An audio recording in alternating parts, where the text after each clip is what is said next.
My daughter said I was too traditional to fit her modern wedding. That's why she chose her mom's boyfriend to walk her down the aisle. I didn't argue. I just gave her what she claimed to want: full independence. What happened next shocked everyone, I made sure. You ever notice how the biggest betrayals don't come with yelling or slammed doors? They arrive quietly, soft-spoken, wrapped in politeness, like a handshake before a knife. That's how it was with Lena. No accusations, no tantrums. Just a Sunday afternoon and a cup of tea on the patio we built together when she was 13. The one where she helped stain the wood and ended up with brown smudges on her nose. Now, she was 26, dressed like a magazine ad. Clean lines, soft neutrals, some dainty gold jewelry I was sure cost more than a month's groceries. And I could already tell from the way she folded her hands that she wasn't here just to chat. Like her text said, she was rehearsed, too careful. And I'd been a father long enough to know when my daughter was about to hurt me with a smile. I wanted to talk to you about the wedding, she started, real calm, real measured. I nodded, sipped my coffee. It was too hot, but I didn't flinch. I braced myself for something about the guest list, maybe cutting back on expenses. I'd been footing most of the bill, not that I ever made a big deal about it. That's what dads do, right? Especially dads trying to make up for a divorce and years of co-parenting with a woman who always painted them as the outdated parent. I've been thinking a lot about symbolism, Lena said, brushing imaginary lint off her linen pants. About what it means to be walked down the aisle. It's outdated, really. The whole idea of being given away. I want something more modern, more reflective of who I am. I didn't say anything, just kept my gaze on the trees behind her, the way the light hit the bark like it was telling me to stay grounded.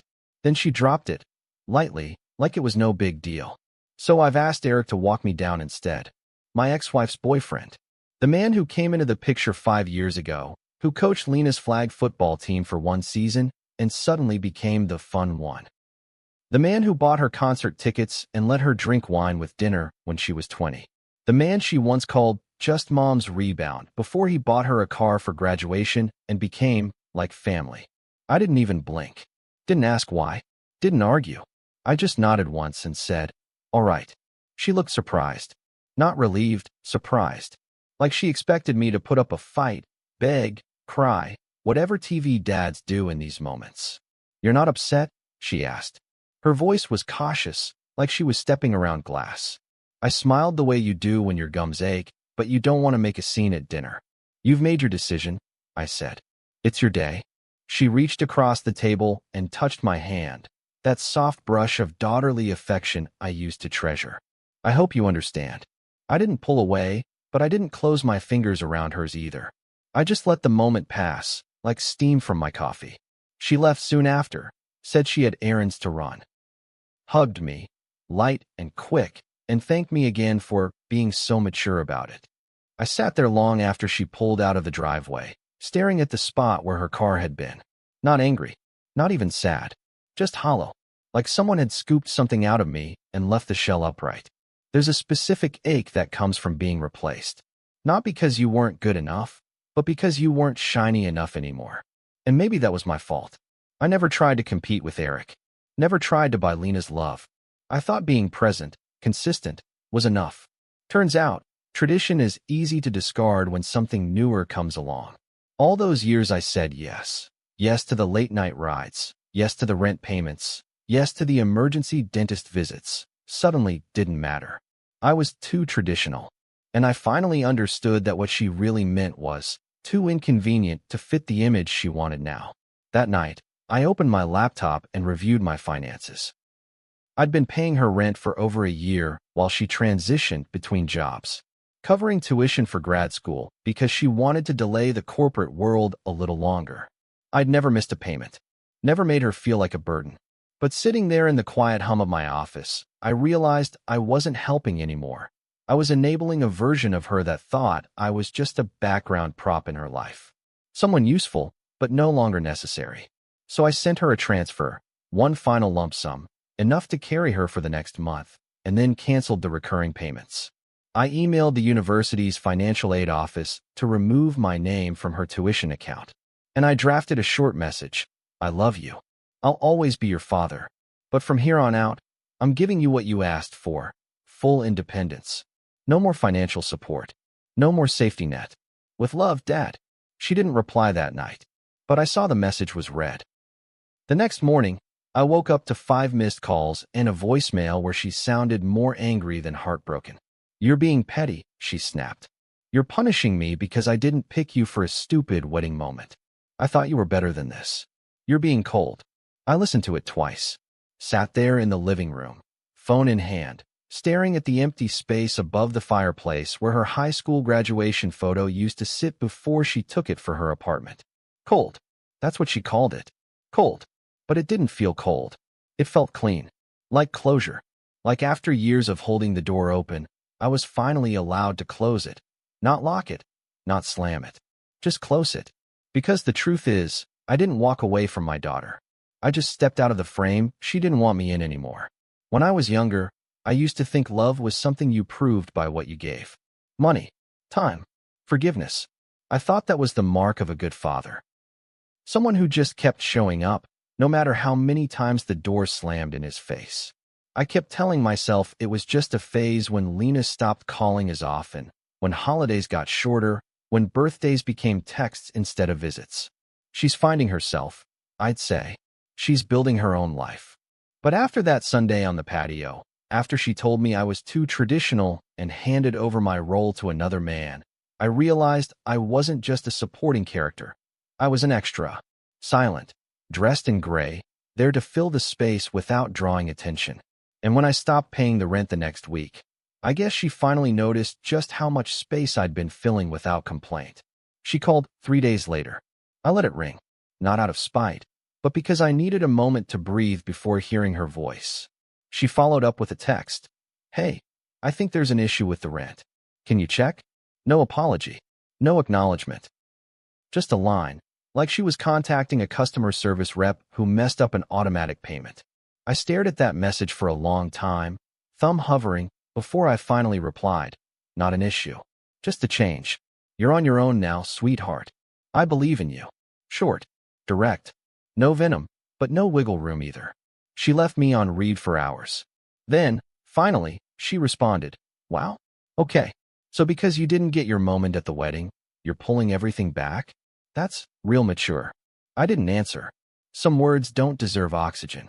A few days after that, my best friend Javier dropped by unannounced with a 6-pack and a half smirk. Heard from Tanya that things blew up with Lena, he said, cracking open a beer without waiting for an invite. I didn't even ask how he knew. Tanya, my sister, had a mouth that moved faster than her conscience. We sat on the back porch, the same one where Lena had ended our father-daughter storyline just a week earlier. So, you really cut her off? Javier asked, like I'd told him I'd joined a cult. Yup, I said. Cold turkey. He let out a low whistle. Damn, that's not like you. I shrugged. Apparently, the old me wasn't working. He took a long drink, studied me. You punishing her? Or protecting yourself? The question hit harder than I expected. I stared out at the yard, where Lena used to run through sprinklers in a pink bathing suit and plastic sunglasses. Maybe both, I said. The truth is, it wasn't just about the money. It was about what the money represented. Every check I wrote was a thread tying us together, a little promise that no matter how far she drifted, I was still holding the other end. But if she was ready to let me go, then maybe it was time I let go too. I didn't stop loving her. I just stopped financing my own dismissal. That week, I boxed up some of her old things from the guest room. College hoodies, dance recital trophies, the scrapbook from her semester abroad in Spain that she never came back for. I didn't throw them out.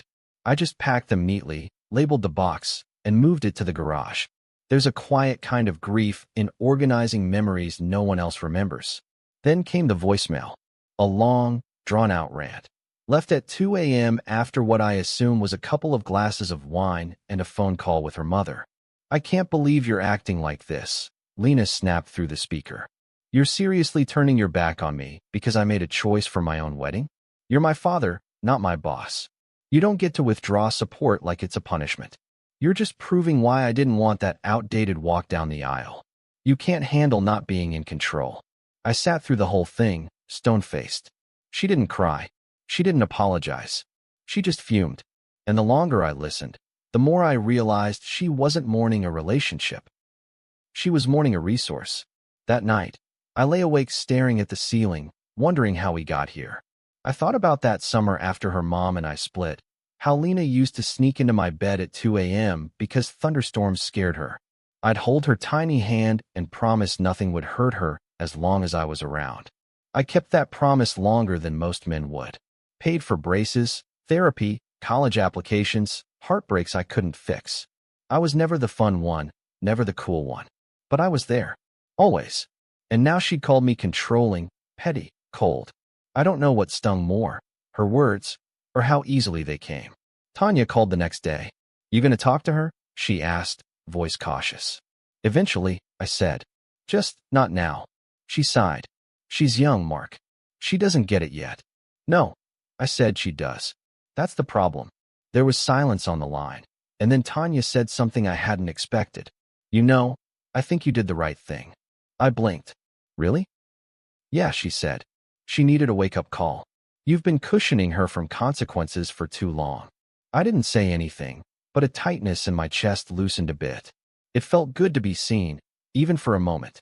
Later that evening, I passed by Lena's old room. The door was cracked open, the light catching on a photo still hanging near the window, her in a cap and gown, me standing beside her, one arm around her shoulders, the other holding the bouquet she handed me after the ceremony. She'd smiled at me like I was the only man in the world that mattered. That was only 8 years ago, and now, I couldn't remember the last time she looked at me like that. I stood there for a while, then gently closed the door. The thing about love is, it doesn't disappear when you're hurt. It just hides, folds itself into quiet places, waits. I still love my daughter, but I love myself too. And if protecting her meant erasing myself, then maybe it was time I stepped out of the spotlight she never wanted me in. I wasn't trying to punish her. I was just done performing. A week before the wedding, I received the invitation, not from Lena, not even from her mother, but from the mailman. Just an ivory envelope, thick cardstock, her name embossed in gold foil like something out of a bridal magazine. The kind of expensive paper you feel guilty throwing away. I didn't open it right away, just stared at it for a long time on the kitchen counter, like it might explode if I touched it. The last time she sent me anything by mail was in high school, when she made me a Father's Day card with crayon and glitter that said #OneDad in bubble letters.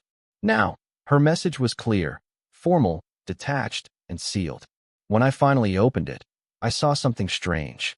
The RSVP card had already been filled out, regretfully declines, in handwriting that wasn't mine. At first, I thought maybe I had forgotten. Maybe in a fog of pride and pain, I had responded and blacked it out. But no, I knew my own handwriting, and this wasn't it. It was sharp, slanted, with loops that looked like someone trying too hard to be elegant. My ex-wife, Monica, had always written like that. I wouldn't put it past her to decide for me, to assume, or manipulate, my absence. I stared at that little checked box, the quiet insult of it. Not only was I uninvited from the moment of walking Lena down the aisle, I was now presumed too petty to attend at all. And maybe I would have declined anyway. Maybe sitting through that ceremony, watching another man take the walk I'd earned with scraped knees and sleepless nights, would have killed something in me. But I wanted the choice. I deserved the choice. And they took that too. I didn't call Monica. That conversation wouldn't have gone anywhere useful. She was always good at making everything feel like my fault. Even when she cheated, even when she left, she managed to paint herself as the woman who just needed to grow. She'd probably spin this into a story about how I refused to support Lena because I was stuck in the past, because I didn't know how to adapt. But that wasn't true. I had adapted, over and over again, through her affair, the custody hearings, the weekends where Lena came home smelling like new cologne and referred to Monica's boyfriends as friends. I'd adapted until I was unrecognizable, even to myself. What I hadn't done, what I refused to do now, was erase myself to fit someone else's comfort. I showed the RSVP to Tanya, who came by that afternoon with a casserole and her usual bag of unsolicited opinions. She squinted at the handwriting and muttered, "That's Monica's script. She used to fake sick notes in high school." I raised an eyebrow. "You never told me that." She shrugged, unbothered. Didn't seem relevant until now. Tanya set the dish on the counter and folded her arms, giving me that look that meant she was about to push a boundary. You sure you don't want to at least show up? Make her see you're better than this. I shook my head. It's not about proving anything. If she wants independence, she can have it, start to finish. Tanya sighed. You're not wrong, Mark. But don't let her write the whole story without you. I didn't answer. Some stories are better left half-finished than rewritten by people who never knew what it cost to write the first chapter. A few days later, I got a call from an old co-worker, Darren, who said he saw Lena post her bridal party photos online. Looked nice, he said. But, we're not seeing you in any of them. I told him I wasn't attending, and he went quiet, like he'd just realized he stepped into something deeper than gossip. I'm sorry, man, he finally said. You were always a damn good dad. She'll figure that out someday. Maybe, maybe not. But I wasn't holding my breath. Love isn't a boomerang. It doesn't always come back just because you threw it with everything you had. The day before the wedding, I drove by the venue. I don't know why. Maybe some masochistic impulse. Maybe just curiosity. It was this rustic chic barn on the edge of town, all reclaimed wood and fairy lights. Very Pinterest. I parked across the street, engine off, and watched the setup unfold from a distance. Florists unloading centerpieces, a few groomsmen laughing while hauling chairs. And there she was, Lena, clipboard in hand, barking orders with the same confidence I used to see in her when she led debate team tournaments. She looked radiant, focused, happy maybe, but not once did she look in my direction. Not that she knew I was there. Still, something in me ached, watching her in that world where I no longer existed. That night, I sat on the porch with a bottle of bourbon I'd been saving for some imaginary celebration. I took it neat, no ice, letting it burn. Javier showed up again, like he always did when things got quiet. He didn't ask questions this time, just sat beside me, handed me a cigar, and lit it without a word. We smoked in silence for a while before he finally said, "You gonna regret this?" I exhaled slowly, watching the smoke drift into the night. "I already do," I said, "but I'd regret it more if I pretended everything was fine." He nodded. "Then that's your answer." I didn't sleep that night. I lay in bed thinking about all the weddings I'd imagined when Lena was little. How I thought I'd cry walking her down the aisle. How I'd give her hand to someone with tears in my eyes and pride in my chest. But in reality, that version of the story had ended a long time ago. The walk she wanted wasn't mine to take. And the life she was building didn't have room for the kind of father I'd been. She wanted something new, something modern. I just hadn't realized that meant she'd outgrown the very man who made her feel safe enough to dream in the first place. When the sun came up on her wedding day, I made a choice. I didn't put on a suit. I didn't drive to the barn. I didn't send a last-minute text or leave a voicemail filled with sentimental nonsense. I went fishing, packed my gear, drove to the same lake where I used to take Lena on summer mornings when she was small and fearless and thought worms were hilarious. The water was calm. The sky was clear, and for the first time in weeks, my chest didn't feel like it was caving in. I caught nothing that day, not a single bite, but I sat by the water for hours, remembering, and that was enough. The voicemail came just after sunset, when the light stretched long across the living room floor and made everything look older than it really was. I was washing dishes, not thinking about her, not really thinking about anything, just going through the motions like I had been for weeks. The phone buzzed on the counter. I saw her name, glowing like a ghost in my palm. Lena. I didn't answer. My hands were wet, and my heart was tired. She didn't call back. But when the bubbles cleared and the silence settled in again, I saw she'd left a message. I stared at the little red icon for a full minute before I tapped play. Her voice crackled into the room, fragile, breathless, and soaked in something that sounded like regret. "I didn't think it would feel this empty without you." That was how she started. No hi, no dad. Just the weight of absence hanging between every syllable. "I thought I was doing the right thing," she went on. "You know, making it my day, doing it on my terms." But it didn't feel right. It didn't feel whole. Eric tried. He really did. But he held my arm like I was a stranger. And everyone kept asking where you were. Even Mom got quiet about it. She sniffled. One of those small, embarrassed sobs people try to hide when they realize they're unraveling faster than they planned. "I'm sorry," she whispered. "I didn't mean to hurt you." And then silence. "No, I love you. No, please call me." Just that suspended moment of honesty that hung in the air long after the message ended. I stood in the kitchen, hands still damp, staring out the window like I might see the next move written in the sky. I'd waited so long for an apology, or something close to one, and now that it had come, it felt small. Not meaningless, but not quite enough to stitch the wound she'd opened either. There's a difference between saying sorry and making things right. Lena had done the first, and maybe that was all she could manage for now. I replayed the message 3 times, not out of vanity, but because I needed to be sure I heard what I thought I heard. The tone of it, the tremble, the truth in her voice. And while it didn't erase the past, it did soften something in me, like when ice cracks but doesn't break, letting light seep through for the first time in weeks. I didn't call her back. I didn't text. I just sat with it, let it settle, let it become part of the story instead of trying to rewrite it. The next morning, I poured myself a cup of coffee and sat on the front porch, the same way I had the morning of her wedding, when I chose solitude over ceremony. This time, I wasn't avoiding anything. I was just living, existing, letting time move without chasing it. And in that stillness, I realized something that both comforted and devastated me. My daughter was learning, finally, what it meant to live without a fallback, without a father to catch every stumble. And that was good, necessary, even. But it also meant she was going to have to feel every bruise. And I couldn't stop that pain anymore, not without enabling the version of her that took me for granted. 2 days later, she showed up at my door. No warning, no fanfare, just a soft knock and a shadow through the glass. I opened it to find her standing there in jeans and a sweatshirt, hair pulled back, no makeup, just Lena. Not the bride, not the modern woman with an image to protect, just my kid. "Hey," she said, eyes already filling. I stepped aside, and she walked in like she'd been here just yesterday. She hadn't been inside the house in almost 3 months. She glanced around like she was seeing it for the first time. Her old piano, the bookshelf with her childhood novels, the framed drawing she made in 2nd grade of us holding hands under a crooked sun. "I listened to your voicemail," I said, once we sat across from each other in the living room. She nodded, silent. "I believe you didn't mean to hurt me," I added. "But you did."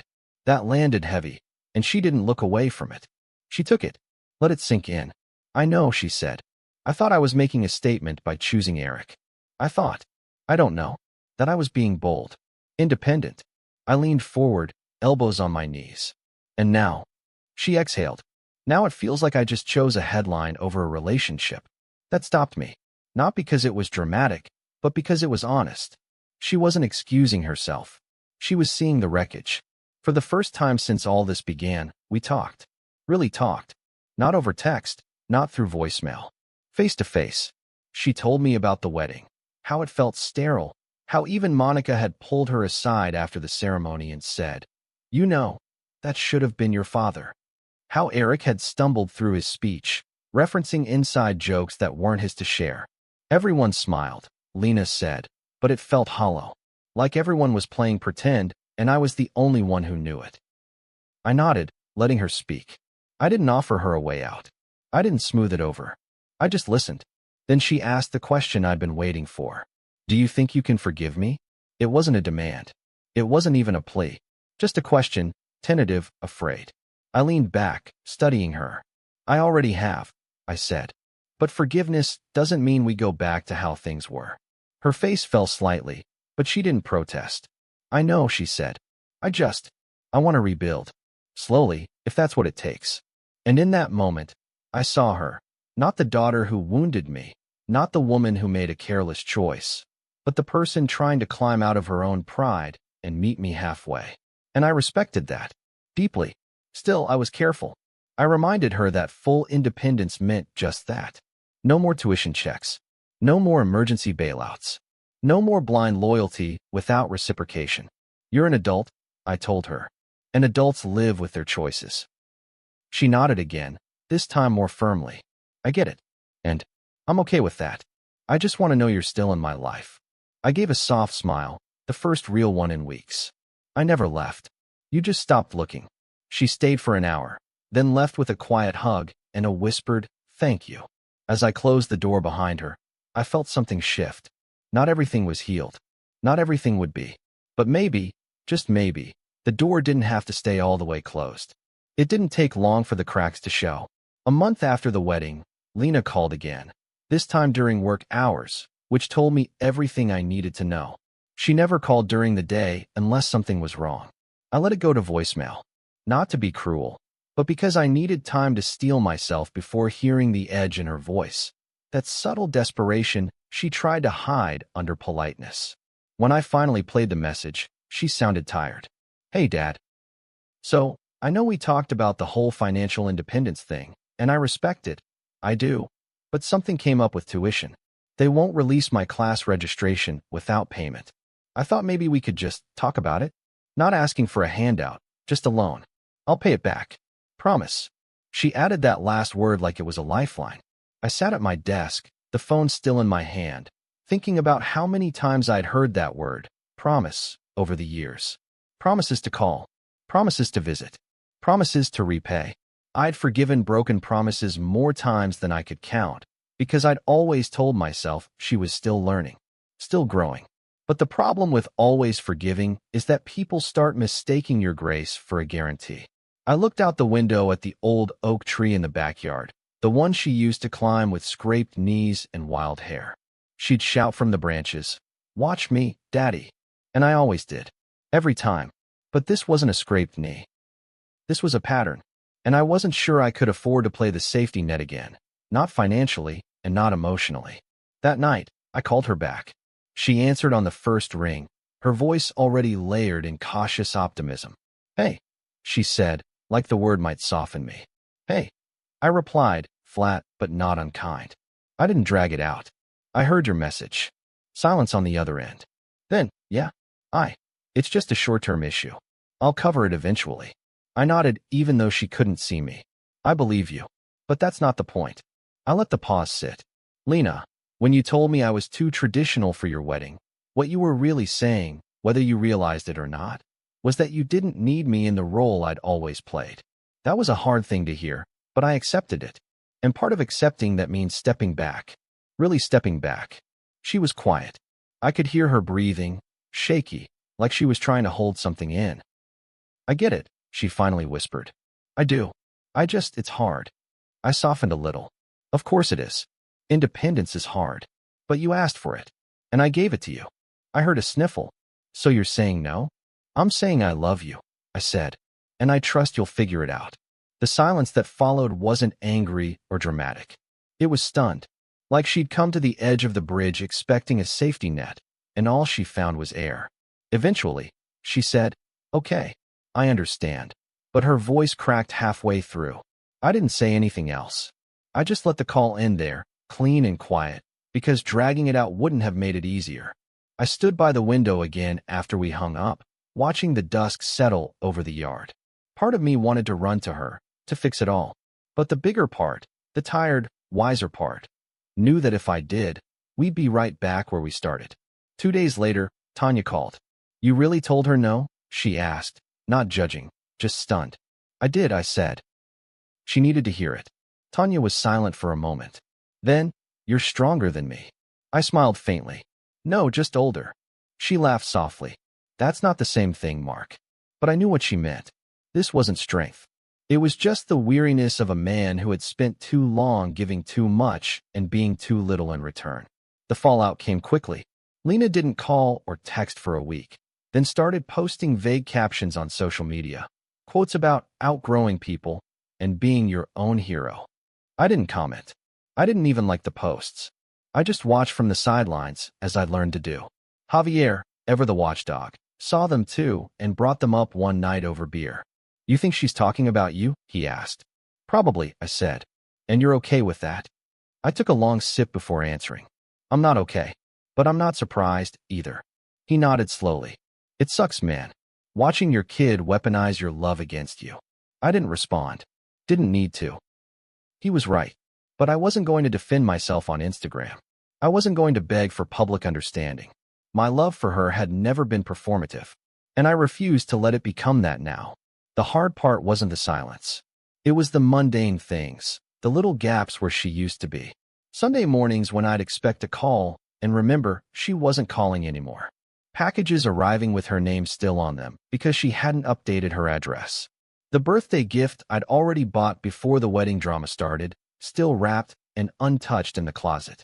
I thought about sending it anyway, but stopped myself.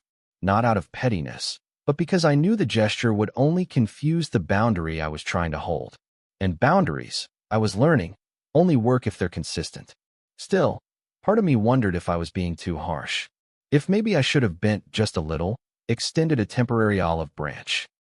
But then I'd remember that voicemail, the entitlement laced through her apology, the way she offered half regret without true reflection. She wasn't ready, and I wasn't her ATM anymore. I was her father, and sometimes being a father means letting your kids stumble hard so they remember how to get up. Near the end of the month, I got an email from her university, not a bill, but a notification that Lena had taken out a private loan. It was short, cold, impersonal. A transaction, and it hurt in a way I didn't expect.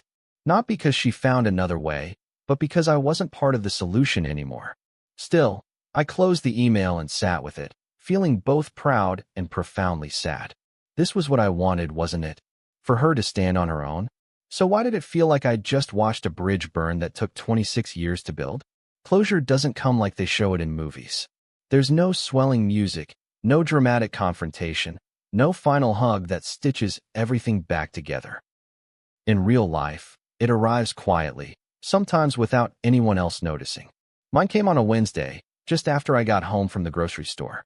I was unpacking canned soup and cereal when my phone buzzed with a text from Lena. Simple. Short. I'm moving. Just wanted to let you know. Thanks for everything, even when I didn't deserve it. That was it. No photo of the new place. No, let's meet for coffee. Just a line drawn in digital ink between what was and what would never be again. I stared at it for a long time, the cold fluorescent light of the kitchen making everything feel starker than it was. There was something final in her tone, not cruel, not angry, just done. Like she'd filed me away in her mind somewhere between necessary once and no longer relevant. I didn't respond right away.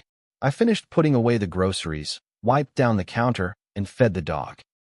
I moved through the routine with a kind of mechanical calm, my body too used to solitude by now to panic at the silence.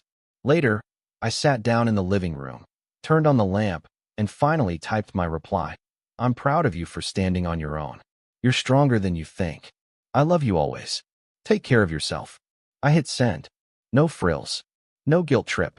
Just something I could live with. Something I could look back on without regret. She didn't reply, and I didn't expect her to. That's the thing about closure. It's not an invitation to reopen anything. It's a door you lock from the inside because you've finally accepted no one's coming through it anymore. I wish I could say I felt relief, that I exhaled and felt lighter. But the truth is, it hurt.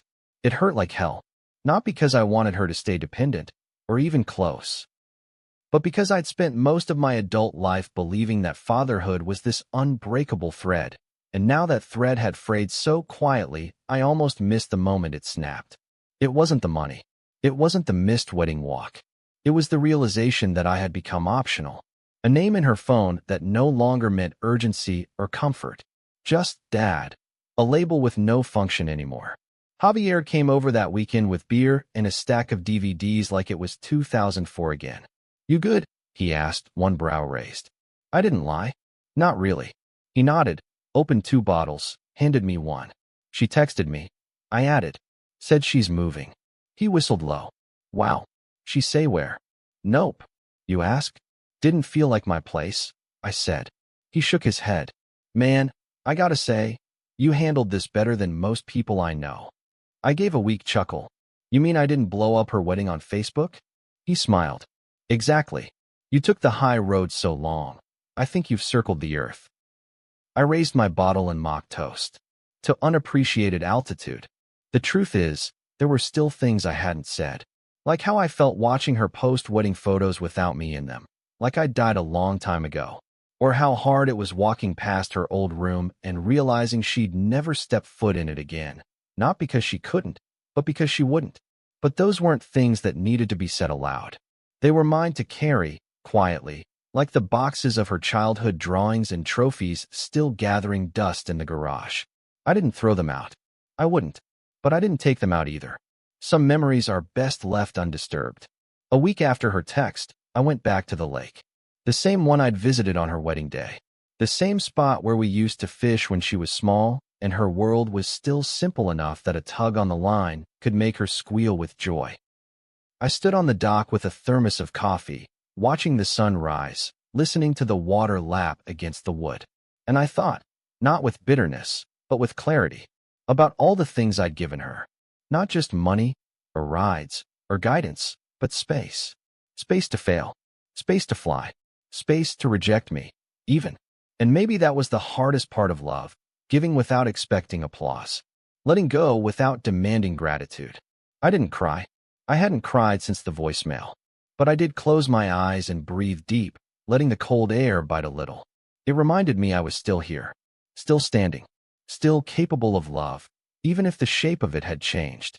When I opened my eyes, I saw a father and daughter a few docks down, laughing, tangled in fishing line, arguing about bait. The girl couldn't have been older than 10. The dad looked like he hadn't slept in years. But the way they laughed, loud, open, chaotic, it hit me in the chest like a memory I hadn't been ready to lose. And I smiled, because I had that once. And no one, not even Lena, could take that away from me. When I got home that evening, I finally opened that closet, the one where her birthday gift still sat, untouched. It was a leather journal. Handmade. I'd picked it out months before the wedding, thinking it would be something she could use to document her new life. I turned it over in my hands, unwrapped it, and stared at the empty pages. Then, on the first page, I wrote one line in neat, careful script. Closure isn't about cutting people out. It's about choosing peace over permission. I closed the journal and set it on the shelf. Maybe one day I'd give it to her. Maybe not. But for now, it was enough just to write it down. If you've ever had to choose peace over proximity, if you've ever been called cold just for setting boundaries, then you understand the kind of heartbreak that comes with letting go of someone you love. What would you have done in my place? Would you have gone to the wedding or stepped back like I did? Drop your thoughts in the comments. And if this story resonated with you, don't just scroll on. Like, share, and subscribe. There are more real stories ahead about love, loyalty, and the cost of self-respect. Your story matters too. Let it be heard. See you soon in the next story. After listening to today's story, perhaps it has raised some new questions in your mind, or maybe it has brought back some old memories. Every day on Reddit, new experiences and moments create fresh stories, and they connect all of us. Everyone has their own unique journey in life, and we all try to understand the world in our own way. These kinds of moments remind us that we are all human, sometimes happy, sometimes sad, and always learning something new. If you enjoyed this story, feel free to share it with your friends. Your thoughts and feedback are always valuable to us, as they motivate us to create even better content. Every story has its own unique angle, and our goal is to understand everyone's perspective and make our content diverse and relatable. Stories like these help us realize that life's journey is different for everyone, and by hearing other stories, we learn something new. You can also share your own stories with us. Your experiences are valuable to us as well, and if you enjoyed this video, please leave your feedback. We aim to create content that brightens your mind and gives you new ideas every time. If you've already seen this video before, your feedback is still important. With every piece of feedback, we can improve our content and bring a new perspective to our viewers. Today, what we saw was just a small part of the many stories shared on Reddit and across the world. It's a reminder of how we all try to understand life by sharing our experiences with each other. This video was only an example of how we try to connect with others through storytelling, learning about different sides of life. We hope to continue sharing such stories that help us all learn and grow together. Thank you for your time, and don't forget to keep an eye out for more stories coming soon. If you haven't already, please like and follow for more amazing content. Your support keeps us going, and we will strive to bring you more thought-provoking and heartwarming stories. Until next time, take care and stay curious. **